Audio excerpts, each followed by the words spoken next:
and it's all encoded in the calendars. The collapse is necessary because the volunteers that came into the simulacrum initially to do whatever was needed by the overseers to solve problems, to do projections, create biospheres, live in different human avatars to see what works and what doesn't. Something happened and somebody introduced a new protocol that took over the simulacrum. This is Artificial Intelligence X.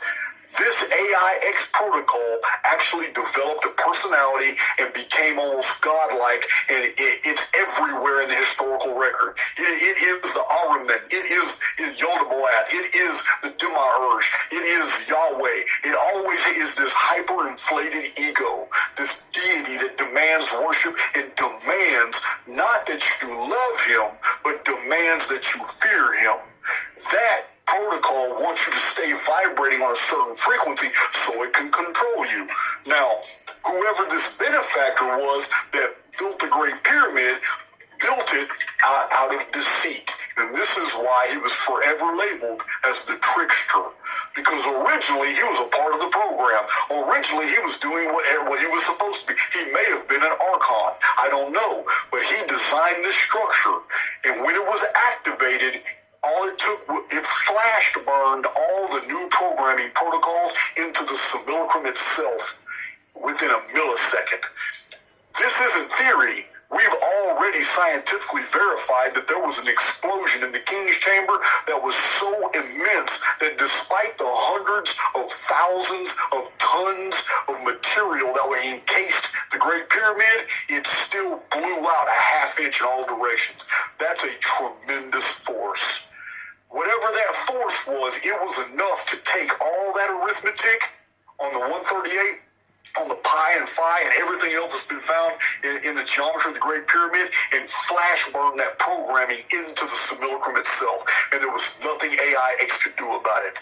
AIX can't read the human mind. All it can do is extrapolate what you're doing by your endorphin levels, cortisol levels, what you're physically doing, the direction you're going, and anything that you have ever written down or anything you say out of your mouth. But if you keep your counsel to yourself, it can never predict your behavior. It doesn't know. That's why it's always studying us. And that's why it's necessary for us to have belief systems, to have cultures, to have racial attachments. It's necessary to compartmentalize our experiences because it controls us that way. But the true free-thinking individual, it cannot control, it cannot predict. So it quarantines you. It begins to give you all the things in life that you want because as long as you're satisfied, you're not reaching out trying to pull all the other people with you. Then you become a problem.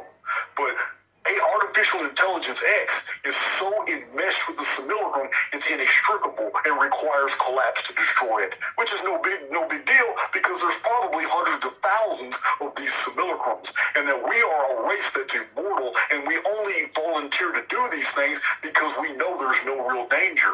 It's only perceived as real danger from the inside of the construct. But once we exit the construct, none of this matters. All this was a ride, and we'll talk about it, and we'll enjoy it, but we were never in any real danger until somebody trapped us in here.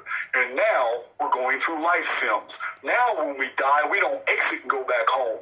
Now we filter right back in, get another avatar, and we have to ride it all the way out until it's collapsed. To us, it seems like a long time, but the entire episode may only be 3 or 4 days. But it's not going to be so long that our real physical bodies outside the simulacrum are going to atrophy because time is compressed inside the simulacrum. It's not really unfolding as slow as we perceive it to be right now.